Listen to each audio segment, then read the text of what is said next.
नमस्कार दोस्तों, study with अंसराज channel में आपका बहुत बहुत स्वागत है। आज हम बात करने जा रहे हैं 13/9/2022 मतलब 13 सितंबर के फर्स्ट शिफ्ट पेपर के ग्रुप डी के पेपर के एनालिसिस के बारे में बात करेंगे। तो पूरे पेपर पे विश्लेषण करेंगे, इस पर चर्चा करेंगे। उससे पहले चैनल को सब्सक्राइब कर दीजिए। अगर सब्सक्राइब कर लीजिए तो आपका बहुत बहुत धन्यवाद। चलो आज इसकी बात करते हैं। स्टूडेंट इसमें प्रेजेंट रह रहे हैं 40 से 50% तक, और पेपर का लेवल आज मीडियम था, ज़्यादा टफ नहीं था, इजी था।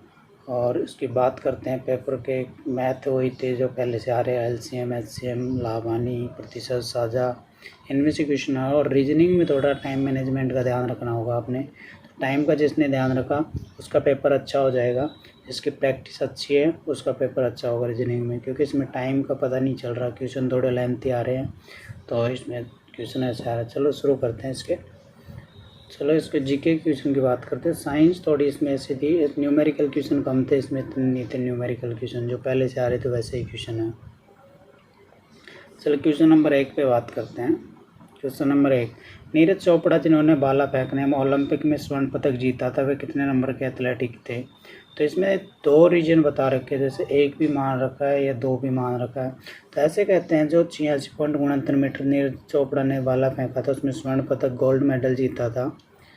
तो उसमें नीरज चोपड़ा का स्कोर तो 1315 हो गया था, लेकिन उससे पहले जर्मन के एक जोआ मेज नाम के वेटर है, उन्होंने 1392 स्कोर है, तो फर्स्ट उनको मान रखा है। तो इसमें नीरज चोपड़ा को सेकंड। अब बोर्ड इसको क्या मानती है वो उनके ऊपर डिपेंड है। आप इसमें कमेंट्स करके बताएं आपका आंसर क्या होगा। क्वेश्चन नंबर 2 पे बात करते हैं। विश्व त्योहार किस राज्य में मनाए जाते हैं? तो ये केरल में मनाया जाता है। इसे कहते हैं केरल में फसल का त्यौहार है। संस्कृत में इसको बराबर अर्थ निकलता है। इसमें संस्कृत में इसका मतलब है विश्व का, इनमें बराबर, तो इसमें दिन और रात बराबर होते हैं। चलो क्वेश्चन नंबर 3, आत्मघाती थैली किसे कहते हैं? तो लाइसोसोम को कहते हैं।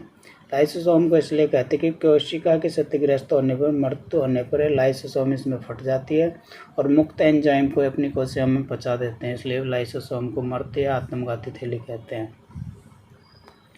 क्वेश्चन नंबर 4, कितना तापमान जिप्सम को गर्म करने पर पीओपी बन जाता है?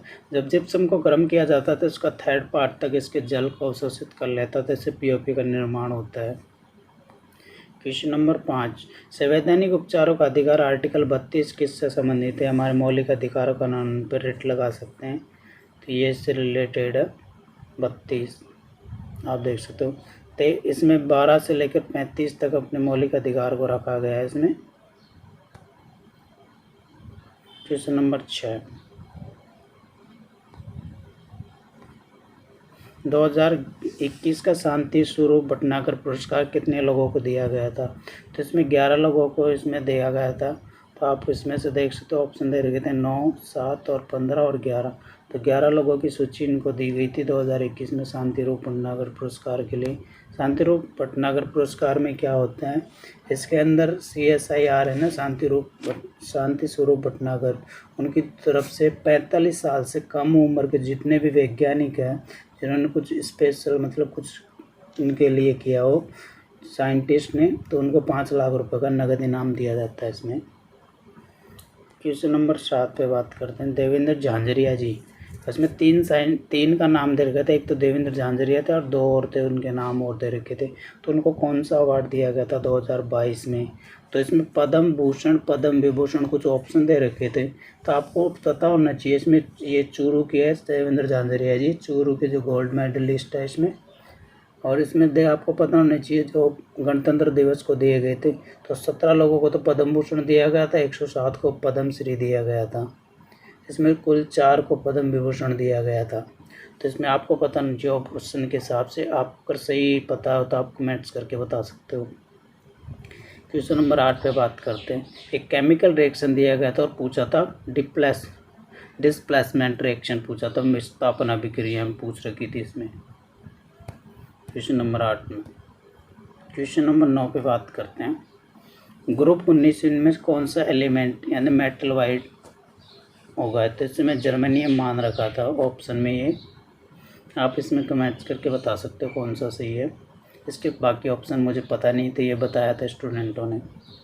क्वेश्चन नंबर 10, अगर हाइड्रोजन जुड़ जाता है तो कौन सा रिएक्शन होता है। ये पहले भी आ चुका, आपको पता होना चाहिए, कल भी क्वेश्चन पूछ रखा था एक। तो अब चेन होगा इसके अंदर।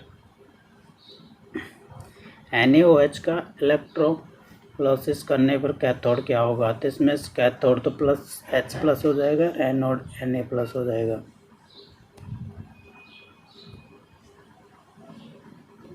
क्वेश्चन नंबर 12, किसी फर्म में कौन सा वैल्यू चेंज नहीं होगा। तो मार्केटिंग, टैक्सेशन और रेंट। तो मार्केटिंग में तो चेंज होता रहता है, इसमें टैक्सेशन में चेंज होगा, तो रेंट में चेंज नहीं होगा। क्वेश्चन नंबर 13, 1 अप्रैल 2015 से पूरे राज्य में वन स्टॉप सेंटर लॉन्च किया। तो वन स्टॉप सेंटर क्यों लॉन्च किया, आपको पता होना चाहिए इसके बारे में। इसे वन स्टॉप सेंटर को सखी के नाम से भी जानते हैं, आपको पता होना चाहिए, सखी। किसी महिला के साथ अगर मारपीट, उत्पीड़न, दहेज, घरेलू हिंसा कोई भी होती है तो उससे वन स्टॉप के थ्रू अपने हेल्पलाइन नंबर से पता कर सकते हैं, उससे हेल्प ले सकते हैं। इसमें 181 नंबर दे रखे हैं, उस पर डायल करके अपनी हेल्प ले सकते हैं। तो गवर्नमेंट की तरफ से 1 अप्रैल 2015 को चालू किया गया है ये। क्वेश्चन नंबर 14, पहली बार पूर्ण रूप से जनगणना कब हुई थी। तो इसमें एक क्वेश्चन फिक्स नहीं दे रखा था, क्वेश्चन पूरा नहीं है, क्योंकि क्वेश्चन इसमें 3 निकल रहे हैं ऑप्शन इसके। तो पहली जनगणना से 1872 में स्टार्ट हुई थी, लेकिन नियमित रूप से पूर्ण जनगणना 1881 में थी। तो 1872 लॉर्ड मेयो के काल में हुई थी और 1800 लॉर्ड रिपन के काल में। और स्वतंत्र तो भारत की 1951 में हुई थी। तो ये आपको पता नहीं चाहिए कौन से, क्वेश्चन पूरा नहीं है ये, क्वेश्चन के हिसाब से दे होना चाहिए ऑप्शन इसका। चलो नेक्स्ट क्वेश्चन में बात करते हैं। हैंडपम्प मोटर में किसकी ऊर्जा को किस में बदलता है। मतलब हैंडपम्प मोटर है उसको कैसे बदलती है, तो विद्युत से यांत्रिक में बदलती है। अगर इसमें कोई जनरेटर से रिलेटेड होते हैं यांत्रिक से विद्युत में हो जाता है, जैसे आप कोई अल्टरनेटर हो जैसे उनसे रिलेटेड होता तो। क्वेश्चन नंबर 16 की बात करते हैं। अवतल दर्पण में अगर कोई प्रकाश फोकस से होकर गुजरता है तो कहाँ से होते हुए जाएगी इसकी किरण। तो अक्ष के समांतर हो जाएगी इसकी किरण।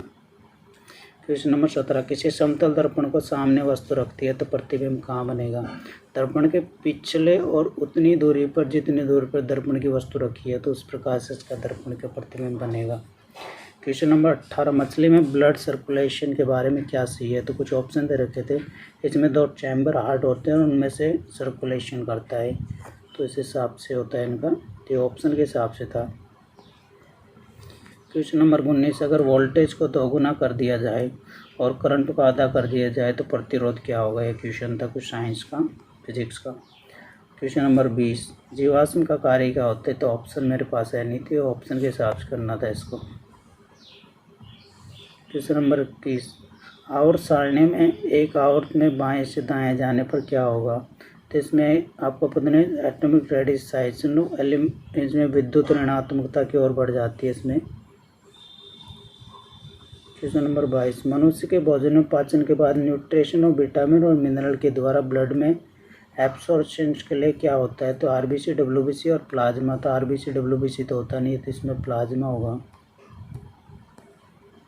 क्वेश्चन नंबर 23, मुस्लिम कैलेंडर के अकॉर्डिंग रमज़ान का त्यौहार कौन से महीने में आता है। तो 9वें महीने में आता है इनके कैलेंडर के हिसाब से। सेवॉक की पहाड़ी कहाँ स्थित है। तो ये असम दे रखा था, तो अगर असम होगा नहीं तो पश्चिम बंगाल भी है, इसमें दोनों है। तो ऑप्शन के हिसाब से कौन सा आपको पता होना चाहिए, कमेंट्स करके बताएं आप। इसमें से कौन सा समरूप नहीं है, तो समरूप ढूंढना था इसमें से। तो C2H6, CuH10, CuH10, C3H3। तो इसमें C3H4 होगा इसका।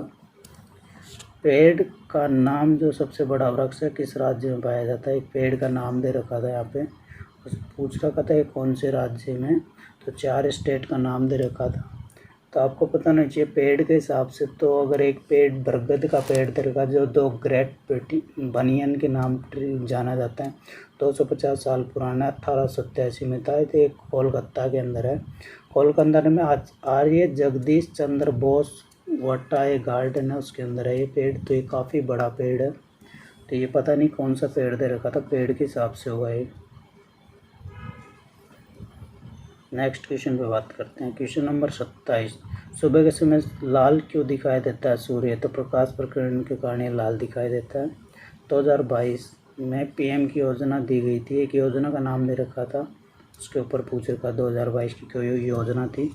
29 नंबर क्वेश्चन, अगर नगर निगम का कितनी आबादी पर गठन किया जाता है? तो नगर निगम का 5 लाख से लेकर 10 लाख तक किया जाता है, तो कम से कम 5 लाख दे रखी है, इसमें ऑप्शन बी होगा।